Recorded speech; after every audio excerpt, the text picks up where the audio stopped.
Hello बच्चों, welcome to my YouTube channel Devika studies. तो बच्चों, आज की इस वीडियो में हम क्लास 12 केमिस्ट्री के चैप्टर नंबर 8 एल्डिहाइड, कीटोन एवं कार्बोक्सिलिक अम्ल से एक मोस्ट इम्पॉर्टेंट टॉपिक क्या होता है जब को लेकर आए हैं। तो ये प्रीवियस ईयर क्वेश्चन में से लिए गए हैं जो अब तक पूछे गए हैं इस चैप्टर के। तो ये आपसे बोर्ड एग्जाम में पूरे 5 नंबर के पूछे जाते हैं। तो इसके आपको पूरे 5 नंबर मिलते हैं। आपने अगर प्रीवियस ईयर क्वेश्चन पेपर देखा होगा तो उसमें आपको जरूर दिखा होगा कि क्या होता है जब। ठीक है, तो अब सबसे पहले देखते हैं क्वेश्चन नंबर 1 जो पूछा गया था कि फार्मिक अम्ल को सांद्र H2SO4 की उपस्थिति में गर्म करते हैं तो क्या होता है। तो सबसे पहले तो आप देखो फार्मिक अम्ल क्या है। तो इसका रासायनिक सूत्र होता है HCOOH। तो ये होता है हमारा फार्मिक अम्ल। क्या होता है? फार्मिक अम्ल। ठीक है, इसको सांद्र H2SO4 की उपस्थिति में गर्म करते हैं। जब इस फार्मिक अम्ल को हम सांद्र H2SO4 की उपस्थिति में गर्म करते हैं तो गर्म करने का निशान होता है ये। तो हमें क्या मिलता है? तो इसमें से एक तो आता है CO यानी कार्बन मोनोऑक्साइड गैस निकलती है, और दूसरा क्या निकलता है? जब इसमें से CO चला गया तो क्या है बचा? H2O बचा है। और साथ में क्या निकलता है? साथ में इसमें हमारा निकलता है जल, और एक निकलती है कार्बन मोनोऑक्साइड गैस। क्या निकलती है? कार्बन मोनोऑक्साइड गैस निकलती है। तो ये सब चीज़ होती है इसमें। आपको और कुछ नहीं लिखना, पर जो भी आप अभिक्रिया लिखोगे, क्योंकि इसमें सीधा पूछ लिया जाता है कि इनके सिर्फ रासायनिक समीकरणों को लिखो, तो इनके नीचे आपको इनका नाम मेंशन करना ही होगा, क्योंकि आपको जब ही पूरे नंबर मिलेंगे। तो फार्मिक अम्ल को जब सांद्र H2SO4 की उपस्थिति में गर्म करते हैं तो कार्बन मोनोऑक्साइड और साथ में इसमें निकलता है जल। अब दूसरा क्वेश्चन है, ये भी इसी का ही है, किसका? फार्मिक अम्ल का। तो इसमें पूछा गया था कि फार्मिक अम्ल को सांद्र H2SO4 की उपस्थिति में गर्म करते हैं तो क्या होता है। और इसमें इतना तो बिल्कुल ऐसे ही है कि जब फार्मिक अम्ल की क्रिया H2SO4 की उपस्थिति में एथिल अल्कोहल से कराते हैं। इस बार क्या आ गया? इस बार आ गया साथ में एथिल अल्कोहल। तो डिट्टो ऐसी कर दो कि HCOOH है। ठीक है, किसकी उपस्थिति में करा रहे हैं? H2SO4 की उपस्थिति में इसे गर्म करा रहे हैं। और किसके साथ क्रिया करा रहे हैं? तो इसकी करा रहे हैं एथिल अल्कोहल, यानी C2H5OH होगा हमारा एथिल अल्कोहल। तो एथिल अल्कोहल के साथ जब इसकी क्रिया कराएंगे तो हमें क्या मिलेगा? तो इसमें हमें मिलता है HCOO। तो ऐसे ही आ जाएगा HCOO, इसमें से HCOO ऐसे आ जाएगा, और इसका C2H5 आ जाएगा, और साथ में आ जाएगा C2H5। तो हमारा इसमें क्या बचेगा? H2O, यानी इसमें हमारा बचेगा जल। तो ये क्या है? तो इसका नाम है एथिल फॉर्मेट। क्या नाम है इसका? तो इसका नाम है एथिल फॉर्मेट। तो एथिल फॉर्मेट प्राप्त होता है किससे? फार्मिक अम्ल और साथ में एथिल अल्कोहल के साथ अगर क्रिया कराते हैं तो हमें एथिल फॉर्मेट प्राप्त होता है। तो ये आपके प्रीवियस ईयर में पूछे गए हैं क्वेश्चन। तो आप खुद देखिए, इससे आपके 2 क्वेश्चन तो इससे ही आ गए फार्मिक अम्ल से। अब दूसरा टॉपिक है हमारा एसीटोन, और एसीटोन से 3 तरह के क्वेश्चन पूछे गए हैं। पहला पूछा गया है कि एसीटोन की क्रिया सोडियम बाईसल्फाइड से कराते हैं तो हमें क्या प्राप्त होता है। तो आप याद रखना एसीटोन का सूत्र क्या होता है। तो एसीटोन को आप हमेशा कैसे लिखोगे? यहाँ तो लिख दिया कार्बन, और इसमें 2 होते हैं CH3, एक आ गया ऊपर, एक आ गया इसके नीचे CH3, और साथ में होता है ऑक्सीजन जो कि होता है इसमें डबल बॉन्ड में। ठीक है, तो एसीटोन का वैसे सूत्र होता है CH3COCH3। ठीक है, पर इसे ऐसे इसमें लिखा जाता है कि आसानी से हो जाए क्रिया। तो एसीटोन है ये। तो एसीटोन की क्रिया किसके साथ करा रहे हो? तो इसकी करा रहे हम सोडियम यानी Na बाईसल्फाइड, मतलब HSO3। तो ये क्या है? तो इसका नाम है सोडियम बाईसल्फाइड, इसके साथ क्रिया करा रहे हैं। तो अब हमें इसमें क्या मिलेगा?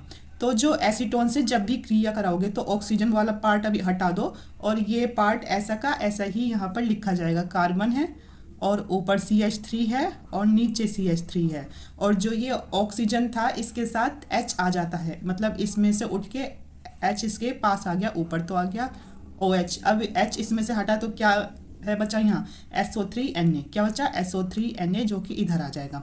तो इस पूरे का नाम क्या होता है, इस पूरे का नाम होता है एसीटोन, क्या है acetone sodium, acetone sodium bisulphide, acetone sodium bisulphide इस पूरे का नाम हो गया। ठीक है, तो जब भी एसीटोन की क्रिया सोडियम बाईसल्फाइड से कराएंगे तो हमें मिलेगा एसीटोन सोडियम बाईसल्फाइड, बस।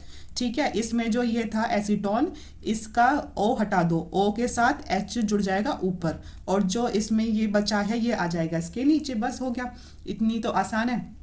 अब इसी से दूसरा क्वेश्चन पूछा गया था, एसीटोन की क्रिया HCN से कराते हैं तो क्या मिलता है। अभी आपको ही बताया, अभी आपने करी थी एसीटोन की क्रिया सोडियम बाईसल्फाइड यानी NaHSO3। अब आप एसीटोन की क्रिया, एसीटोन का सूत्र होता है कार्बन ऊपर CH3 और इसके नीचे CH3 और साथ में डबल बॉन्ड O की क्रिया किससे करानी है, HCN यानी हाइड्रोजन साइनाइड से क्रिया कराएंगे एसीटोन की। तो इसे तो लिख दो कि ये क्या है, एसीटोन है। ठीक है, इसके साथ अगर क्रिया कराएंगे HCN के साथ तो क्या मिलेगा, अभी ऊपर भी देखा है आपने कि ये तो हट जाएगा O तो H के साथ आएगा ऊपर, ये जो H है ये O के साथ आ जाएगा। तो ये ऐसे ही लिखा जाएगा C और CH3। तो एसीटोन वाली सबसे आसान होती है। अब जो O था ये H के साथ आ गया, और अब इसमें क्या बचता है, इसमें बचता है हमारा CN जो कि आ जाएगा इसके नीचे। तो इसका नाम क्या होगा, इसका नाम होगा एसीटोन साइनोहाइड्रिक। क्या होगा, इसका नाम होगा एसीटोन, एसीटोन साइनोहाइड्रिक, एसीटोन साइनोहाइड्रिक। ठीक है, तो इसमें तो एसीटोन की क्रिया कराई गई थी सोडियम बाईसल्फाइड के साथ, तो हमें मिला था एसीटोन सोडियम बाईसल्फाइड। इस बार एसीटोन की क्रिया HCN के साथ कराई है तो हमें मतलब हाइड्रोजन साइनाइड के साथ कराई है, तो हमें मिलता है एसीटोन हाइड्रिक। एसीटोन की कि अगर एसीटोन की क्रिया KOH की उपस्थिति में क्लोरोफॉर्म से कराते हैं तो क्या प्राप्त होता है। तो सबसे पहले कर दो एसीटोन, एसीटोन का सूत्र है कार्बन होता है, उसके ऊपर CH3 और उसके नीचे CH3 और साथ में डबल बॉन्ड O। तो ये तो हो गया हमारा एसीटोन। ठीक है, तो इस एसीटोन की क्रिया किसके साथ करानी है, क्लोरोफॉर्म, और क्लोरोफॉर्म यानी CHCl3 का, तो CHCl3 के साथ करानी है। तो ये क्या है, तो ये हमारा क्लोरोफॉर्म, और किसकी उपस्थिति में करानी है, तो ये हमें KOH की उपस्थिति में करानी है यानी पोटेशियम हाइड्रोक्साइड की उपस्थिति में अगर हम कराएंगे। और ये वाली एसीटोन की मोस्ट इंपॉर्टेंट है। ठीक है, इसे तो अच्छे से कर ही लेना। एसीटोन की मैंने बता दिया है, इस वाले चैप्टर में से ये 3 ही पूछी गई हैं अब तक। तो क्या मिलेगा कि ये O तो अलग हटेगा पहले, तो कार्बन CH3 और CH3 ये वाला हिस्सा ऐसे ही O के साथ आता है H जो कि ऊपर आ जाएगा। फिर नीचे क्या बचेगा, तो इसमें नीचे बचेगा CCl3। तो ये क्या बना, तो ये बना है हमारा क्लोरीटोन। क्या बना है, क्लोरीटोन। क्या बन गया, तो ये बन गया हमारा क्लोरीटोन। तो आप खुद देखिए, आपसे एग्जाम में एक बार ऐसे भी पूछ लिया गया था कि एसीटोन से क्लोरीटोन कैसे प्राप्त करोगे। क्या ऐसे पूछ लिया गया था कि एसीटोन से क्लोरीटोन कैसे प्राप्त करोगे। तो आप क्लोरीटोन जब ही प्राप्त कर पाओगे अगर आप इसकी क्रिया किसके साथ कराओगे, CHCl3 यानी क्लोरोफॉर्म से कराओगे तो।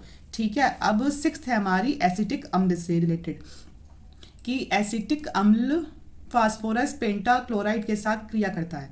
आप याद रखना, फास्फोरस पेंटाक्लोराइड होता है PCl5, तो इसमें हमेशा HCl बनेगा। अगर साथ में H है तो HCl, और साथ में POCl3 तो आएगा ही आएगा। जब भी आप PCl5 की क्रिया यानी फास्फोरस पेंटाक्लोराइड की क्रिया किसी से भी कराओगे तो ये 2 एलिमेंट तो आपके बनेंगे। तो एसिटिक अम्ल होता है CH3COOH, CH3COOH होता है हमारा एसिटिक अम्ल। एसिटिक अम्ल हुआ CH3COOH। इसकी क्रिया कराई PCl5 के साथ यानी फास्फोरस पेंटाक्लोराइड के साथ क्रिया कराई। तो अभी समझाया है आपको क्या मिलेगा, एक तो HCl मिलेगा और POCl3 मिलेगा ही मिलेगा। POCl3 का नाम होता है फास्फोरस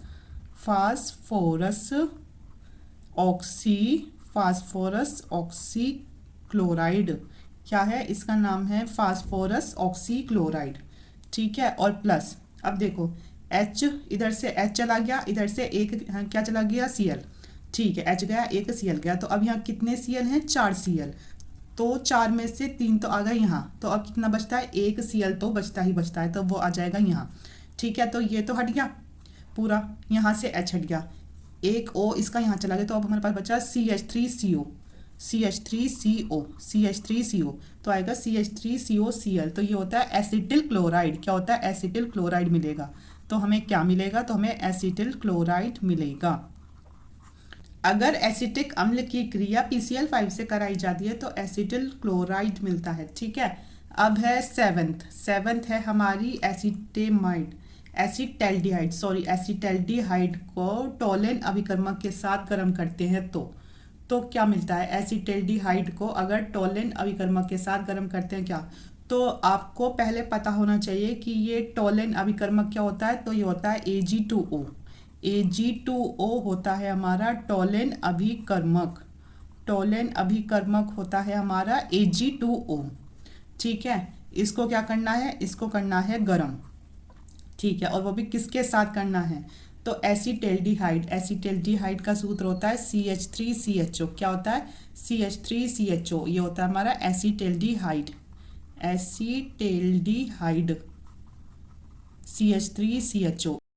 एसिटैल्डिहाइड की क्रिया अगर टोलेन अभिकर्मक से कराते हैं तो हमें मिलता है सिल्वर मिरर, यानी हमें मिलता है इसमें रजत दर्पण। क्या मिलेगा, रजत दर्पण Ag, या इससे सिल्वर मिरर भी कहते हैं। और साथ में एसिटिक अम्ल यानी CH3COOH मिलेगा, CH3COOH एसिटिक अम्ल मिलता है साथ में, एसिटिक अम्ल। अगर आप इन अभिक्रियाओं की अच्छे से प्रैक्टिस कर लोगे तो ये आपको पूरे 5 नंबर देकर जाएंगे और आपका एक भी नंबर नहीं कटेगा। अब Ag कितने है, 2 है, तो यहाँ पे 2 लग जाएगा। ठीक है, तो अगर एसिटैल्डिहाइड को टोलेन अभिकर्मक के साथ गर्म करते हैं तो हमें Ag मिलता है, यानी रजत दर्पण। अब 8 हमारा बेंजेएमाइड को जल के साथ गर्म करते हैं तो क्या होता है, बेंजेएमाइड। तो पहले लो आप इसमें बेंजीन रिंग, इसके ऊपर एमाइड का मतलब CONH2। क्या है, CONH2, तो इसका नाम हुआ बेंजेएमाइड। इसको अगर हम जल के साथ क्या करते हैं, गर्म करते हैं तो हमें क्या मिलता है, तो हमें मिलता है इसमें बेंजोइक अम्ल, यानी बेंजीन रिंग के ऊपर COOH, तो ये होता है हमारा बेंजोइक अम्ल। क्या है, बेंजोइक अम्ल मिलता है। और साथ में क्या निकलेगा, अमोनिया गैस निकल जाएगी इसमें से। क्या निकलेगी, इसमें से निकलेगी अमोनिया।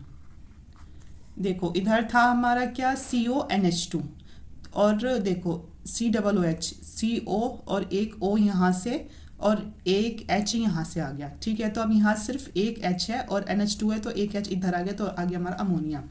इस अभिक्रिया को आप ऐसे भी लिख सकते हो कि अगर आप इसकी बेंजीन रिंग ना बनाना चाहो बेंजेमाइड की, तो आप इस बेंजीन रिंग की जगह C6H5 लिख दो और ये सीधा जैसा दे रखा है CONH2 लिख दो और प्लस H2O और इसको इसके साथ गर्म कर दो। अब फिर आप इसमें से अगर बेंजीन रिंग हटाना चाह रहे हो तो फिर लिख दो C6H5 और साथ में COOH आ जाएगा और प्लस NH3। ठीक है, तो इसमें भी क्या ये मिला, या तो ऐसे लिख लो या फिर ऐसे लिख लो। इसे कहते हैं बेंजोइक अम्ल, बेंजोइक अम्ल। देखो अभी आपने इसमें क्या देखा था, आपने देखा कि जो आपने बेंजेमाइड की जल के साथ क्रिया कराई तो आपको मिला बेंजोइक अम्ल और साथ में अमोनिया मिला। अब अगर आपको दिया जाए कि अगर बेंजोइक अम्ल की क्रिया अमोनिया के साथ कराओगे तो क्या मिलेगा, तो आपको यही चीज दोबारा से मिल जाएगी। क्या मिल जाएगी, बेंजेमाइड और साथ में जल। अब हम इसे ही करेंगे कि अगर बेंजोइक अम्ल को अमोनिया के साथ क्रिया कराते हैं तो अब इससे उल्टा हमें इसे ही बनाना है। ठीक है, देखो कैसे बनाएंगे। तो हमारा था बेंजोइक अम्ल, यानी बेंजीन रिंग के ऊपर क्या आ जाएगा, तो इसके ऊपर आता है COOH और प्लस किसके साथ करा रहे थे, अमोनिया के साथ। किसकी, बेंजोइक अम्ल की क्रिया, बेंजोइक अम्ल की क्रिया अमोनिया के साथ करा रहे थे तो हमें क्या मिलेगा।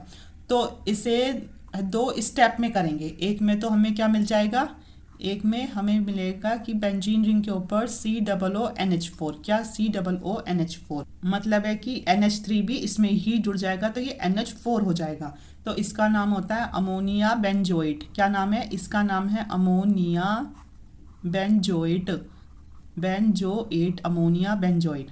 और अब अगर इसे दोबारा गर्म करते हैं, इसे दोबारा गर्म करते हैं, अगर अमोनिया बेंजोइट को गर्म करते हैं तब हमें मिलेगा बेंजेमाइड, यानी बेंजीन रिंग के ऊपर CONH2। ठीक है, और प्लस क्या मिलेगा, प्लस क्या था, जल था, तो ये हमारा है बेंजेमाइड। तो ये दोनों अभिक्रिया एक दूसरे की उल्टी हैं। ठीक है, कि अगर वो सीख ली तो ये अपने आप आएगी। बस इसमें एक्स्ट्रा क्या है, इसमें है अमोनिया बेंजोइट बनाना है, फिर उसे गर्म करना है, तो जब होगा बनेगा हमारा बेंजेमाइड। अब है कि अगर बेंजोइक अम्ल का नाइट्रीकरण किया जाता है तो बेंजोइक अम्ल होता है बेंजीन रिंग के ऊपर COOH। इसका नाइट्रीकरण का मतलब है कि इसकी HNO3 के साथ क्रिया, और किसकी उपस्थिति में करा रहे हैं, तो हम सांद्र H2SO4 की उपस्थिति में कराई जाती है। ठीक है, तो हमें क्या मिलता है इसमें, तो ये बेंजोइक अम्ल ऐसा का ऐसी आएगा, और ये होती है ऑर्थो, ये होती है मेटा, और ये होती है पैरा, तो इसकी मेटा पोजीशन पे आएगा NO2। ठीक है, ये तो ऐसी है, इसमें से NO2 आ गया तो हमारा क्या निकलेगा, H2O निकल जाएगा। इसका नाम है मेटा नाइट्रो, मेटा क्योंकि ये इस पोजीशन पे, और NO2 मतलब नाइट्रो बेंजोइक अम्ल, मेटा नाइट्रो बेंजोइक अम्ल किससे बना है, तो ये बना है हमारा बेंजोइक अम्ल से। एक बार एग्जाम में ये भी पूछ लिया गया था कि बेंजोइक अम्ल का नाइट्रीकरण किया जाता है तो हमें क्या मिलता है। तो ये अभिक्रिया आपको जब भी अच्छे से तैयार होंगी अगर आप इनका हर दिन एक एक बार रिवीजन करोगे तो। ठीक है, और आज की वीडियो में इतना ही। आई होप बच्चों आपको आज की वीडियो पसंद आई हो। अगर पसंद आई है तो चैनल को सब्सक्राइब करना, वीडियो को लाइक, शेयर और कमेंट ज़रूर करना। Thank you.